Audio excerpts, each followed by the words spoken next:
Hey guys, this is the program overview for October 7th. This is the last week to sign up for Monster Mash. We are only 2 weeks away. Sign up by the 10th, maybe the 11th to get a shirt. But usually by Thursday, Friday, we're going to be putting in that shirt order. So make sure you guys sign up by then to get a shirt. Again, teams of 2, male, male, female, female, scaled in RX. All right, guys, on Monday, we're going to start out with front squats, 6, 6, 4, 4, 4. You're going to record each set. I want you guys to start around 70% and then build as you're able. Again, as we're starting to work to these heavier weights, as the reps go down, we are getting closer to the 1 rep max, 2 rep max stuff. So, take the sets of 6 as a good warm-up area, and then I would try to push those sets of 4 building. After that, 90 seconds on the clock, 2, 4, 6, 8, 10 deadlifts between 50 and 60%. And then with the remaining time, you're going to do wall walks. We'll rest 90 seconds to do that 5 times. Okay, so looking at this workout, we want to really try to keep the deadlift weight at a light weight that we're able to move consecutively. So we should be able to do unbroken sets there to where that last set of 10 is like a tough set that's going to be unbroken. But let's not forget about maintaining a good position. Okay, you should start out with these deadlifts every single round. More about moving, consistently and smooth and keeping those reps nice and clean for quality. And then on the wall walks, just keeping those nice and steady. The wall walks today are kind of acting more as like a core movement than anything else. And so today is really about focusing on a good quality deadlift, getting some volume, pushing some higher reps, especially later on as those sets get a little bit tougher.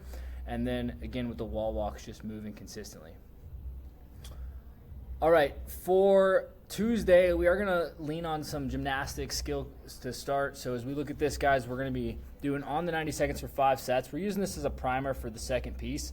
So if we can, we're going to be doing 3 toes to bar, 2 chest to bar, 1 bar muscle up as a complex. We can also do toes to bar, pull-ups, and chest to bar, or even just kip swings and pull-ups. Now, other progression options that I want you guys to think of. So if you're really just working on being able to do pull-ups very well, we're going to do these 5 progressive pull-ups. So it starts out with 2 kip swings, nice and tight, and then you just start pulling a little higher each time, and on the 5th pull, you're pulling as high as you can.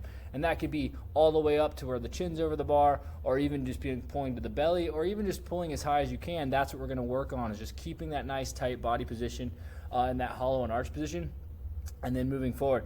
Now, if we're not even at the pulling part of that yet, or don't have the pulling strength, and we're really just working on the kipping power, then we're going to do 5 progressive swings. So start off small kip swings, and then all you're doing is you're bringing your toes up a little bit more, but you're keeping your legs straight, keeping your arms straight, and you're pressing down on the bar more. Okay, so you're really focusing on pressing down on the bar, keeping your arms locked out, and then just working on making those kips, especially on the front side as you're pushing to the hollow position, just bringing your toes up high as you can, and really working towards a toe to bar position. But it works on being able to coordinate the kip throughout the movement, and that's what you're going to work on today. 5 to 7 of those reps each set is going to help you really practice that and work on that. For B, we have 3 3-minute AMRAPs. So we're going to start out with for performance, it's going to be a 3-minute AMRAP. You have 20 and 15 cal on the bike, and then an AMRAP of bar muscle ups, rest 3 minutes. And then we're going to increase the bike calories, and we're going to go chest to bars, rest 3 minutes. We're going to increase the bike calories, and then do toes to bar. So when we're really looking at this, guys, we're going to have, roughly 2 minutes on the bar muscle up, okay? And then you'll have roughly 90 seconds, then roughly a minute on the toes to bar. So that's kind of how we're looking at this. Is at the time you get less time on the movement, but the movement skill goes down. As we're looking at this, if we can try to hold, bar muscle ups might be a little bit tough to get 20.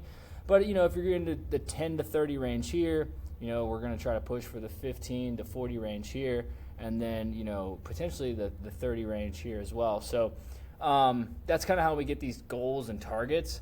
But if we are going to do fitness, then we're going to work on the pull-up. And if we don't have a pull-up here, we can do a jumping chest to bar on one of these rounds. But the first 2 rounds of this is actually the same. You have 3 minutes on the clock, 15 cal bike, and then AMRAP of pull-ups. And then we're going to increase the calories again, and then do pull-ups. And then we're going to knees to elbows on the last set. But the reason why we're doing pull-ups twice there, guys, is that if that is a new movement to you and you're really working on it, we might as well try to get more time to do it. And so that's what we're going to do, is we're going to get 2 sets there where you're doing pull-ups, but you're just getting a little less time each round. Okay, I think it's going to be a really good piece for just working on gymnastics under fatigue, being able to push the bike, fairly hard. This isn't something that you're going to try to just pace the bike a lot. You want to try to think about coming out the gate, especially on this 20, at like 85, 90% of like your max effort on that. And then you're trying to be close to a minute and give yourself as much time to hit manageable sets on the bar muscle up. All right, Wednesday, we have our longer mover today. We're going to do a 35-minute AMRAP, 20 and 15 cal ski, 40, 30 cal row, 60, 45 cal bike, and an 800-meter run. Now, the pace focuses that we're going to be looking at, guys, if we're running this as a recovery, if you're feeling beat up, complete this at a conversational pace, just like we talked about before. Breathing in out of the nose, just, talking with your friends as you're moving, totally fine to do as a recovery focus. It does help with your aerobic capacity and aerobic base to do that. So it's totally fine to just move steady on this today. If you are trying to push, more of a sustained pace or really try to build your aerobic capacity, then what I suggest you do is you breathe in and out the nose to start, and you focus on pushing the pace to like whatever you can hold for a full round while still maintaining in and out of the nose. And then on the second round, maybe you're still out of the nose, but in order to hit that same pace for the second round, maybe now your breathing is changing. Maybe you're in the nose, out the mouth. The breathing changes, but the pace doesn't. So that's how you can look at like doing something like this. Is like the first round, you're just going nose only, and whatever time you get on that round, that's what you focus on doing every single time.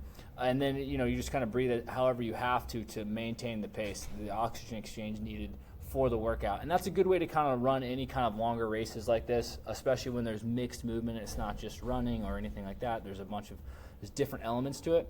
So that's what I would suggest you guys trying to do today, and just see how it goes, and put in your comments how the pacing went, and try to look at that too. And if you guys have any questions about that kind of stuff, specifically when it comes to these longer workouts, if you wonder how you should run them, are you running them too hard or too easy, shoot me a comment or shoot me a message, and we can talk about that specifically. All right, on Thursday, we are going to be starting out with a 2 power clean and then 2 thrusters on the 2.5 minutes for 6 sets. Those power cleans should be unbroken, so we are looking at touch and go power cleans here. And then on the 2 thrusters, it's the same way, obviously, it's just a complex. And you're going to build there, so we're just going to see how heavy we can get there. And all it's really going to do is kind of prime us for the second piece, which is going to be a little bit more challenging workout than we've done recently. So 3 rounds for time. We have 21 power cleans, 15 box jumps, and 9 thrusters. And why this will be challenging, going to be really challenging from a grip perspective and just maintaining a pace with the barbell. This workout could get very tough if you go too big too soon. So as we look at this, the RX weight here is 115. We have 95 for performance. And then the fitness, we're going to drop the weight, and we're going to try to push hang power cleans. And I did want to throw in a dumbbell thruster instead of this, but if you guys wanted to mix and match to still use the barbell, totally fine today. So when we look at pacing this, guys, as we look at scaling to roughly be able to do 10 reps around, we'll get you at 14. Roughly 12 reps around, a rep every 5 seconds gets you to the 12-minute mark. And then, I think the top target's going to be somewhere around 16 plus reps around. Now, when I think about attacking this workout, and what weight to use on the power clean, I think it's a weight that if I had to, I could go unbroken for 21 for at least the first round.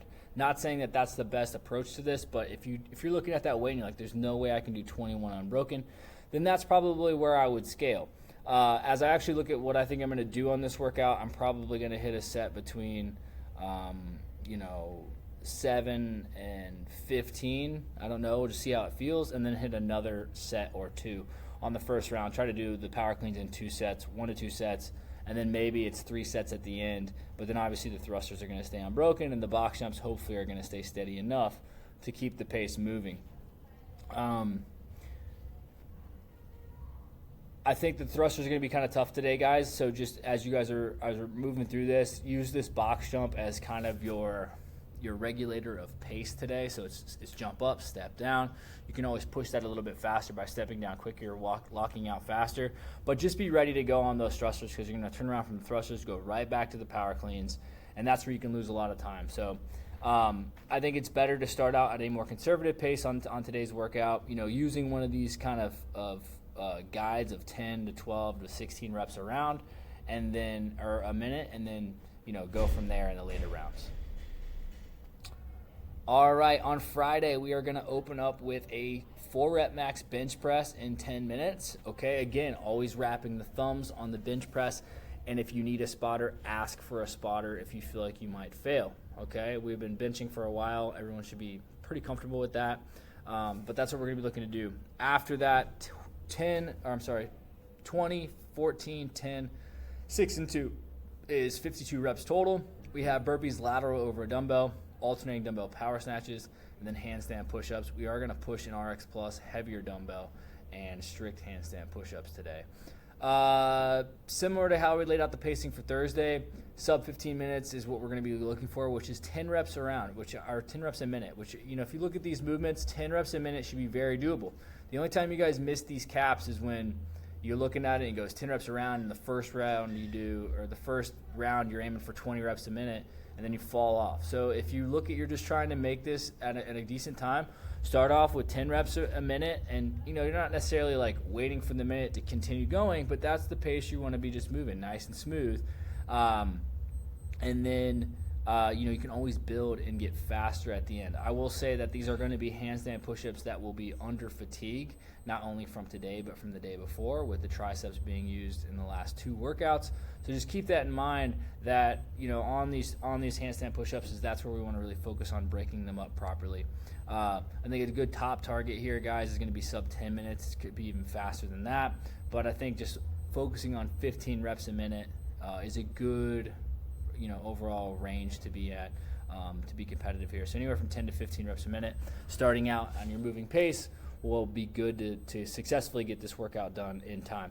Now, knowing that it's 52 reps, and say you do have handstand push-ups, but 52 sounds like a lot, we always can cut the reps in half for the handstand push-up. I think that's a good modification before just going to the fitness and doing push-ups instead. Also, instead of always adding a mat or something, if you could do handstand push-ups without a mat, but then just cut the reps down, or maybe even cutting it down to where you're going 15, 8, 7, 5, 1 or something, whatever it is. But you can cut the reps down, but whatever you're going to do, commit to it. So whether it's 70% of the RX volume or 50% of the RX volume, commit to that before you start the workout, and then go from there. And you'll start progressing a lot faster when it comes to managing these RX movements in actual workouts, opposed to always modifying it by adding something to the head or changing the movement completely. All right, Saturday, teams of 2. We have a 16-minute AMRAP, 5 back squats at 185, 125. RX Plus will be 225 and 155. 25 double unders, 10 V-ups. You're going to do a whole round, and then the other person is going to do a whole round. The back squats are from the rack. Today is really about picking a weight that you should be able to move pretty quickly. These back squats should be what I would call non-confrontational. So it's you're getting under the bar and you're moving them quickly. 5 reps is no problem. You're racking it, you're moving on to dubs, you're doing the V-ups, and then you're waiting for your partner. And really just kind of finishing this week with some explosive squatting, because again, this should be light and fast squatting, getting in some double under work and getting in a little bit of core work with some work rest with your partner. That's how we're going to tie this week together. That's all we have for this week, guys. If you have any questions, don't hesitate to reach out to me at brandon@makocrossfit.com. If you want to talk about anything, training related or nutrition related, I'm always open to have those conversations. Also, again, if you guys have not signed up for Monster Mash, it's really good comp. It's going to be really a lot of fun.